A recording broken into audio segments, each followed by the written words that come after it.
countdown. Oh, hello everybody, and welcome to Torchsnuffers. I am your host, Colin Connors. With me, as always, is my wonderful co-host / Latina flavor, Alicia Garza. Hola. Also joining us today, that girl from Canada, the wonderful Elise Anderson. Hi. And the always beautiful Prince Ty. Good evening. And of course, the number one friend of the podcast, the very amazing Billy Garcia. Hey, Billy, how are you? Woo. I'm good. Hello, fans. So I want to take a quick moment, Billy. You got a new background. Can you show that off? It's the Cook Islands banner. It's badass. Oh, yeah. Check it out. Yeah. Represent Cook Islands. It's all right. Like bigger than so we have a whole bunch of stuff to break down and analyze tonight. I believe we only have 2 episodes left of the season, which, oh my goodness, there's 8 people left and there's only 2 episodes. But we're going to talk about that because I think we have some grievances about that. But the first thing I actually want to do is I want to talk to Ty, because Ty is the number one edit guy, and I have a question for him. Sarah had the confessional today. Brad Culpepper is going home. Then Brad Culpepper did not go home. Because he won immunity. Who gives a shit? So you don't think that matters at all? You think you're still no, on Sarah's because train? she got – okay. So Brad Yes. Culpepper didn't go home because of not because she screwed up, but because Brad Culpepper has good balance. And then, oh, by the way, she has one advantage already where she can take somebody's vote. And she has another advantage where she has immunity at the final 6. She just picked up another advantage. She voted Cirie out, and yet Cirie still gave her something. Sarah is going to win. I am correct. I'm sorry, Colin. I'm sorry. Well, I have Go to. ahead, suffer. I have to play the devil's advocate. I had to play the I know devil's you advocate. do. And that's the thing is, like, Billy, when you are in a situation kind of like with Sarah, it almost makes me think of someone like a Yule or even someone like a Tony, where they just have so much power going into the back portion of the game. It's like, it's almost like it's their game to lose at this point. Would you agree that that's where we're at with Sarah, or do you think that there's still enough room to get her out? Get her out will be difficult. It'll be at the final 4 most likely.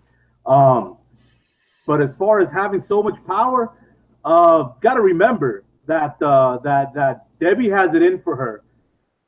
While Ciarie's sitting on the jury, she figures out that Sarah played her. Like, there could be some butthurt people on that jury that could give a surprise win to somebody else. Like an Aubrey win or something like that. And that's the thing. So it's interesting that that's the framing of the conversation, though, Billy. Is the framing of the conversation is, well, maybe Sarah might not actually get the jury vote instead of saying she won't get there. Elise, do you kind of feel the same way that this is quickly becoming a Sarah show? Oh, yeah. She's been killing it the last couple weeks, and it's been a lot of fun to watch. But like Billy said, my biggest worry for her is if she makes it to the finals and then Ciara's upset and Debbie's upset and whoever else she screws over. Because, like, she's been doing amazing, but not everyone will appreciate that. And I think Alicia wanted to comment, and then go ahead, Alicia. Yeah, so speaking of not everyone will appreciate it, this week's episode was actually the first time I've ever been impressed with something Sarah has done. And Elise actually pointed it out. That when Cirie left, Sarah had this look of shock and confusion on her face to the point where I was confused why Sarah was confused, and I was really convinced, that something was going on. And Elise said, it's so Cirie looks back, sees her face, and thinks that she didn't vote against Cirie to get that legacy advantage, which I thought was really clever that she was immediately, like, selling it. So, I think that was definitely a move. I'm impressed that Sarah did it. We'll see if she has some other stuff like that to pull out of her sleeve. And I mean, with Cirie, if Cirie does find out that Sarah played her, I don't necessarily think Cirie might say, I'm not voting for her. I think she lost Debbie's vote, but she might have lost Debbie's vote at the cost of getting everyone else's vote, which that means she still wins. And I think Ty was just going to agree with me on that. I was basically going to say, oh no, Crazy Debbie thinks that you didn't play well. I can't imagine Crazy Debbie being overbearing and causing everyone else to swing the other way. So, Debbie, by all means, bitch at Sarah. It will make me more correct. I live for it. So I will say another person who had a kind of a huge, fantastic, positive episode tonight was Cirie. Now, Elise, Cirie, we've been kind of trying to dissect where she is in this whole story because she didn't get a lot of confessionals early on. But now that she's actually in the game, we're getting both extreme. Oh, and Elise cut out. I guess she didn't want to talk about Cirie. I know Billy does though. We're getting these game body confessionals, and yet at the same time we're getting all this emotional stuff. Do you think Cirie is being built up to be that fourth place, finisher, or is she a dark horse to win the game? She's in it, so she's got to be a little bit more than a dark horse. Even if Sarah makes it to the end, if Cirie's there, nobody beats Cirie. There is not a human being left in this game that could beat Cirie.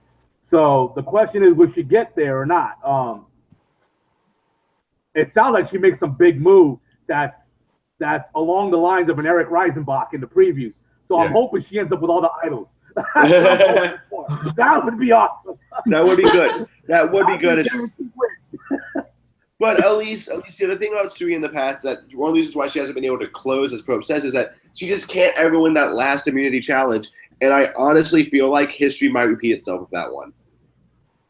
It makes me worried about it.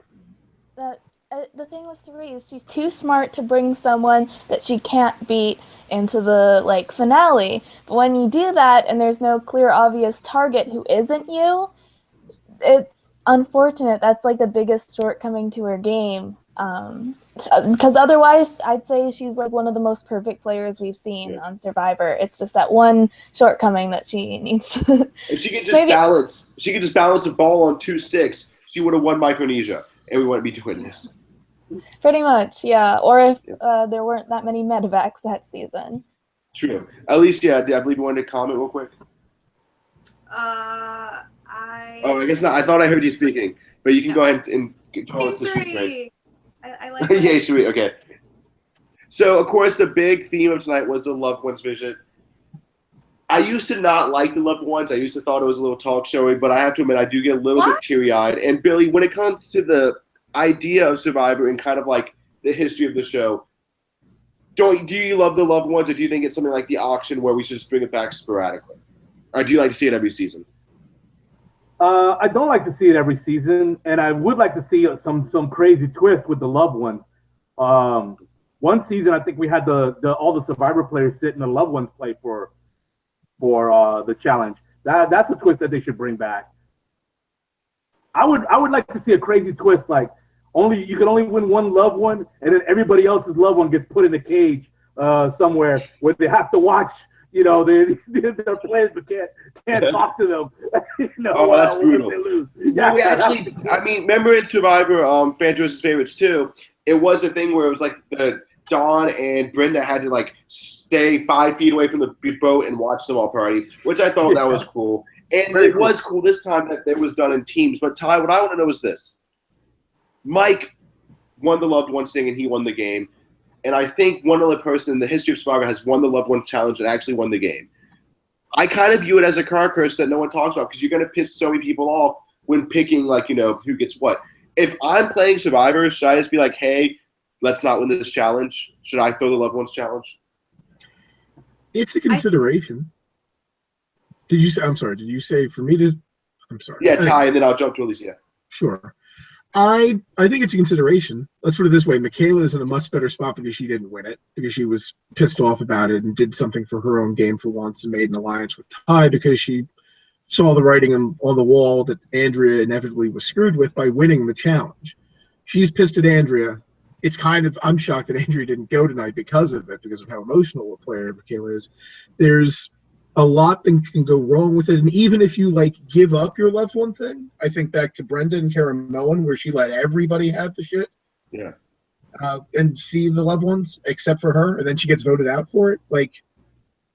There's a lot of messy red tape that I wouldn't want to deal with. I'll concede your point on that. See, that's why if I'm doing a loved one challenge, I'll be like, hey, we're not winning. Sorry. If someone picks me and brings me along, that's great, but I'm not winning. Alicia, I believe you want to say something along with Elise as well. Yeah, so I think it's different this time around because you are on a team. So I know in the past it's mainly been individual, so it's literally come down to one person making the decision for who they're going to pick several people. But this time, if it is a team decision, the blame is spread out. So it's not so detrimental to your game like I think it has been in a lot of seasons past. So I believe Elise wanted to comment, and then I'm going to talk to Billy about this too, because Billy just brought up a great point in our little chat you can't see. It's where we tell dirty jokes.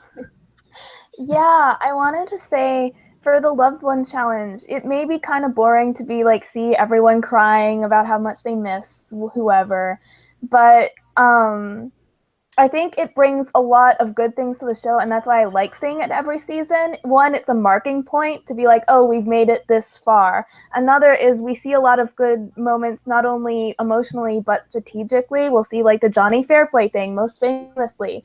Or sometimes emotional players, like Lisa Welchel gets her loved one visit and all of a sudden becomes like an assassin and trying so hard to make it to the end. Things like that that I really like seeing for the loved ones. And as you mentioned, it is something that kind of forces your hand, and people will compete to win it because they miss their family so much. And it's not like, oh, you missed a barbecue, whatever, we'll get that in like 10 days. It's like that's your family, that's your only opportunity. They know that's their only opportunity that season, and you miss them so much. So it is something they're willing to fight for and screw people over for, and then we get the drama from that. Well, and I guess, Billy, I want to talk to you. Part of me thinks, if it's already, because they're already day like 30 when this happens, I'm like, Mom, I'm going to see you in like 8 days. Like, it doesn't matter. Like, I'll be fine. But maybe that's just me. Billy, you wanted to point out that Andrea, in fact, did all the talking and how that influenced the perception of, you know, how this negatively impacted her with the loved ones. Yeah, I think that's why Michaela and Ty had it in for Andrea, even though they sided with her this particular round, but they were upset with her. So, you know, they were upset with Andrea, and she wasn't the only one standing up there. But it's because she did all the talking, so it put all the onus on her. Well, and with that, to Elise. Oh, go ahead. I was just gonna say, to Elise's point, I do think that it helped Culpepper this time because he had Monica feeding strategy to him, so to him it helped. Yeah. So Ty wants to interject real quick. I don't know that I know Monica does what's best for Monica, and I know we're all happy to see Monica. Monica didn't help Brad Culpepper survive tonight. The challenge and winning it helped Brad Culpepper survive tonight. I'm pretty sure he would have gone if not for that. But it was a nice. Well, and I mean, but either way, though, I think it is probably good for Brad to have someone he can bounce off. And we got, of course, that Tinder moment with Monica where it was like, oh, I didn't realize how hard you had it. So she's a neat lady. She is a neat lady.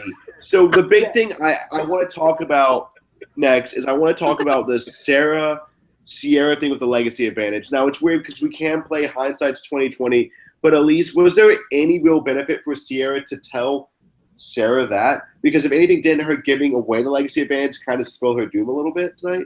Oh, yeah. Clearly, there was no benefit at all for telling Sarah, because as soon as you get that out, and I think that's the reason why Michaela flipped, because then all of a sudden it's like, oh, she has this advantage that we didn't know about, and the way Sarah described it is, oh, basically she gets an idol. She didn't mention anything like, oh yeah, by the way, I get it. If it gets voted out. But yes, people, especially someone like Sarah who's thinking all the time, or someone like Cirie who's thinking all the time, that sort of strategic player, terrible move. I think that's one of the major reasons why she went tonight. And that's it. I agree with you that was the reason why she went, but Alicia, what else could she have done in this situation where her back was against the wall? Like, I mean, we can sit here and say it was dumb, but could have there been some merit to telling about it? And, you know, that's the thing is I think it's easy just to dismiss it as saying that was stupid, but maybe it could have actually worked.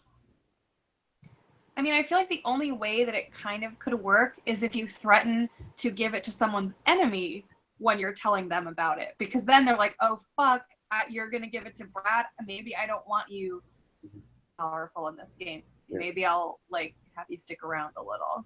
And at first, when I first heard that conversation, I actually thought that's what Cirie was saying. I thought Cirie was saying to Sarah, hey, if you vote me out, who knows where it's going to land? It could land in someone you don't like. And so I agree with you. Maybe that was the bargaining chip. Billy, I believe you want to jump in real quick. Yeah, I was just thinking that, like it was mentioned, because Cirie blabbed about her advantage, it's basically what undermined everything that was that was fed to not just Brad from Monica as far as flipping Michaela, but what Ty and Michaela had figured out on their own. It kind of undermined that whole plot line. Was Cirie basically, she took everything that was working to her favor and crumbled it up and threw it in the fire with one sentence. that was probably the biggest blunder of this season so far. I mean, I think Ty wants to comment, but I mean, I don't disagree that was hindsight. That was a horrible thing to do. Was it horrible because of the move, or was it horrible because she happened to pick Sarah, who is the most distrustworthy player that is out there at this point? If she had told somebody like Ty, or somebody like, like if Ty had been the person to tell, who is, flip-floppy but not cutthroat like Sarah is, maybe it could have worked out differently because Ty would have then trusted her again. It was a risk. As Jeff Probst said at the beginning, most big moves don't necessarily work out because so few people end up winning the game. It was trusting Sarah that killed her and was the blunder, not necessarily the move. And that's what I kind of want to get, because from the edit, we're not necessarily seeing Sarah play a social game, but Sarah has to be playing a fantastic social game that we're not seeing.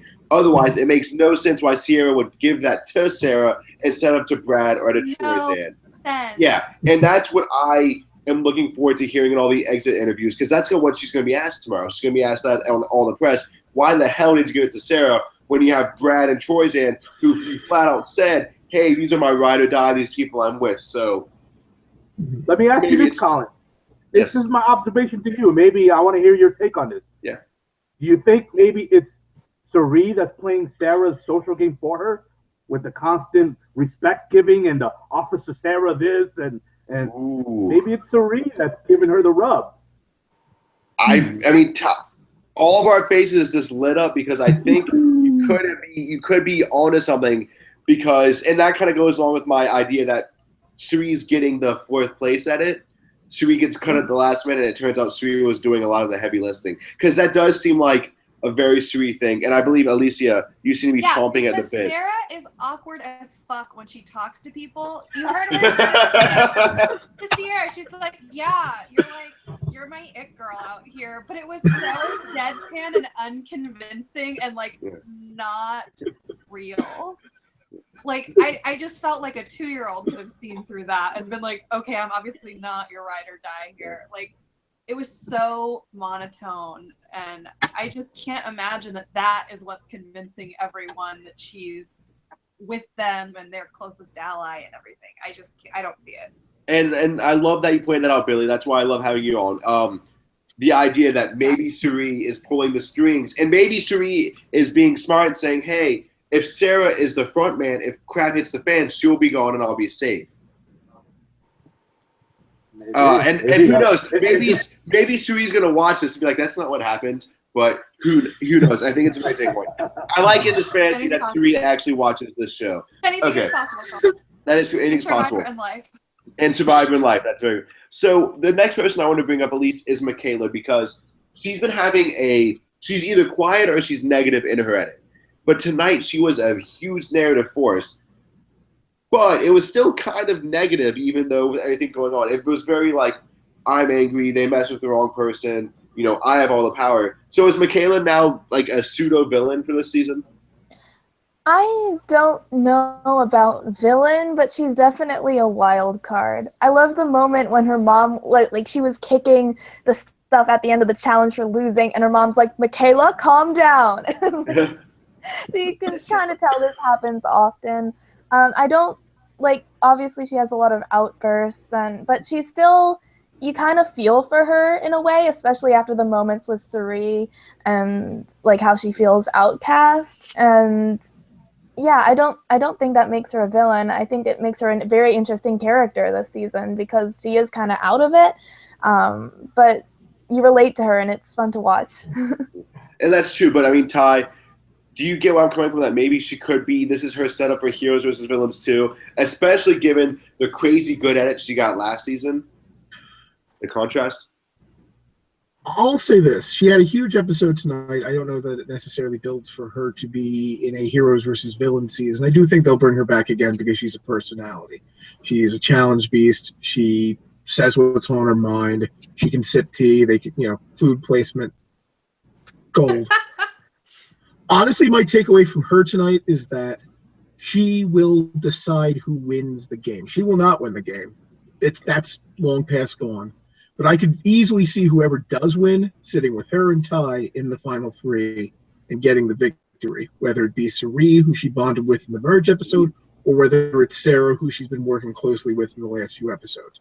Or it's Brad Culpepper in a weird alternate reality. Or Andrea, who It is could be, because it's not Andrea. Yeah. And Or that's- Malcolm comes back from the dead and he'll sit. All right, I'm muting Elise real quick so he can go home. We haven't actually talked too much about Brad's overall game. I think the general consensus, and if someone wants to comment, they can, is that he is playing much better than he did last time. He's playing a decent game. But honestly, as much as I would like to see him go further, I think he's kind of put in a box right now. I don't necessarily see – I can see him surviving 1 or 2 tribal councils, but I don't see how he can wiggle his way to the end, especially if Cirie gone. Well, let me ask you this. I'm going to answer with a question. Okay. If Andrea goes out next, who can beat Brad in the challenge? Ty. Michaela, maybe, or Ty. But, ooh, that's a good – yeah. So you're Depends on saying the challenge. – yeah, it depends on the challenge. Because we've been getting a lot of the endurance stuff, which Ty and Brad are both good at. In fact, I made a note of that. I think most of the challenges for immunity have been endurance this whole season, which has been a mixture of Ty, Andrea, and Brad winning. But not Ozzy. Yeah, so But not Ozzy. if, We're all figuring that out. but yeah, if everything flips on its ear for Andrea, which is what it's looking like things are about to go awry for her, then all right, it leaves Ty, who has 2 idols and is not going to be overly concerned about winning, and then Brad.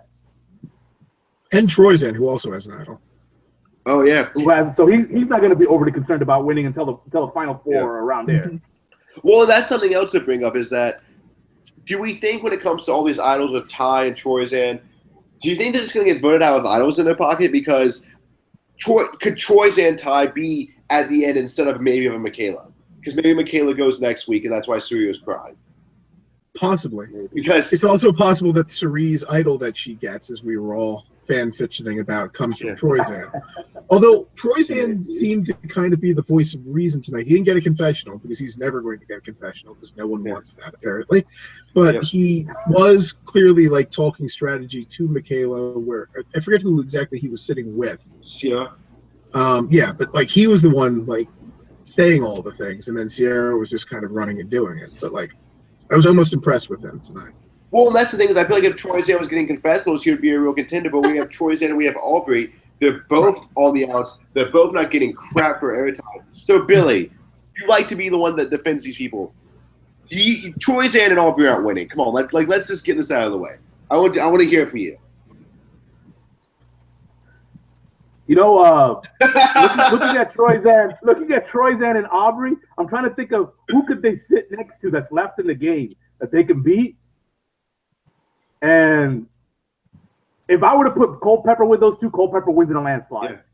If I were to put Michaela, okay, it'd be a lot closer, but she's got such a great backstory, and you know she's been the underdog the whole game. That I think she could edge him out. So I think who does that leave then? I think Ty's there. Troyzan wins, but maybe. But Ty. See, Ty. Or We Aubrey haven't can seen win. enough of Ty. Yeah. I don't know. See, that's the Ty. Maybe with Ty they have the best shot of one of them coming through, but it's slipping through their fingers as we speak. Yeah, and that's the thing is, and that's the difference between me and you, Billy, is I'm very much ready to go. Aubrey's not winning. Troyzan's not winning. Andrew's probably not winning, and all that stuff. But I like that you still have hope and you're still optimistic. 'Cause, I mean, we did have Natalie White win, so anything's possible. And We've had a few like out of left field winners. And we had Michelle winning, which Ty predicted and the internet hated, which was fantastic and beautiful. So where we're at right now is this is kind of a pet peeve, not with anybody left in the game, but with the production overall. We're on day 32. There's 8 people left. We have 2 episodes left. So either next week is a rush double group, or in the finale there's going to be 7 people. And I honestly feel like in the finale and in the last little bit of the game is when things should be slowing down so we really get a feel for everybody. Because, Billy, if we go into that finale of 7 people, it's not going to be fun. It's just going to be bam, bam, bam, bam, bam, oh, someone wins. So what is your take on that as a fan, as someone who has played Survivor? How would you feel if suddenly, I mean, there's 20 people, 7 in the finale. That's what, a fourth of the people still left in the game? That's insane. If there's 7 people in the finale, I would put money down that one of them is a medevac almost immediately after the episode starts. Yeah. Mm. And I mean, it's just, to me, it's not as fun to watch. It's not fun to watch just, 11 episodes of build-up, and then suddenly it's chaos all at once, which is why I'm mad at Game of Thrones for only having 13 episodes left. Come on, guys. You spent 5 years, 6 years building everything out. You're going to end it all in 13 episodes? That's shenanigans. Ty, I think you want to agree with me at least. Or maybe On the you Game want of to Thrones thing, absolutely. Both. More is better, and everyone should watch it. I agree. I mean, let's put it this way. I easily could see Aubrey and Troyzan being eliminated very easily and very quickly in a 7-person finale because we're not getting any screen time from them. They'll have a confessional, and you'll be like, oh, they were about to go. But overall, it sure would be nice to have a more traditional finale where they at least give you a little bit of thought that maybe everybody could win. And that's the thing is, when you don't think everyone left in the finale can win, it does become fodder. And obviously, sometimes you're going to have a little bit of fodder. I think Christina in One World's huge example of fodder going into the finale. But you don't want to have – because, I mean, you don't want the first hour and a half of the finale just be going like, oh, cool, Aubrey left. Oh, cool, Troyzan left. Oh, cool. At least I believe you wanted to comment. Yeah, no, I totally agree with you because I feel like as a viewer, when especially in traditionally big votes like the final 7 vote, you not only do you want to watch what happens, but you kind of want to reflect on that. And having a lot of people in the finale, that's not a lot of time to tell storylines. So you got to be like, okay, well, it's probably just going to continue predictably because there's so many people there. We don't have time to establish an out of left field tie winner edit in the last 2 hours of the show. I think you hit the nail on the head. That's the issue, is that narratively as a story, because I mean, as much as we try to view Survivor as this mind game and it's a story that's told. When you spend 100 chapters developing characters and then you turn to the last page and it's just like, everyone's dead but the grandma, the end. You're going to be like, what the hell? This isn't... Why did I... And for us, we podcast this show every week, and we break it all down, and we talk about what happened, what we think's going to happen. And when it's just bam, bam, bam, bam, bam, it's like, oh, okay, they won. Then I talk less, and I know America can't stand that. They want to see me talk more, if anything. Yeah. Right, Alicia? Yeah, they want to see your face for more weeks in a row. But for you as a fan, though, do you agree with us? Is there a dissenting opinion on this matter is what I want to know. Is anyone for a 7-person or even a 6-person finale? No. A 6-person finale, they've pulled it off before.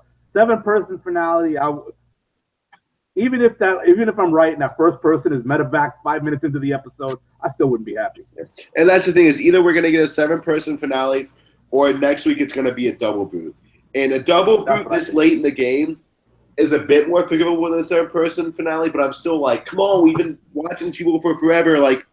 Draw this out a little bit. But that's just me. It could just be 1 or 2 boring boots that, I don't know. I don't know how it's boring next week, given the teaser that we've seen. I don't know how, but, We'll see. We will see. So, before we wrap things up, is there anything else anybody wants to speak? Is there any soapboxes you want to stand on? Anything we didn't cover? I feel like we did a pretty good job. Well, Alicia wants to say something, but I don't know if I want to go through it. What? A soapbox, and then maybe an offer of a shout out. So first, how do y'all just have no heart? Because I love the loved ones, and I was crying when I saw them come out. And I am not a crier. But that's I was not true. Touched, and I was basing who I was dying to win the challenge on who was making me the most. So I guess I'm the only one here.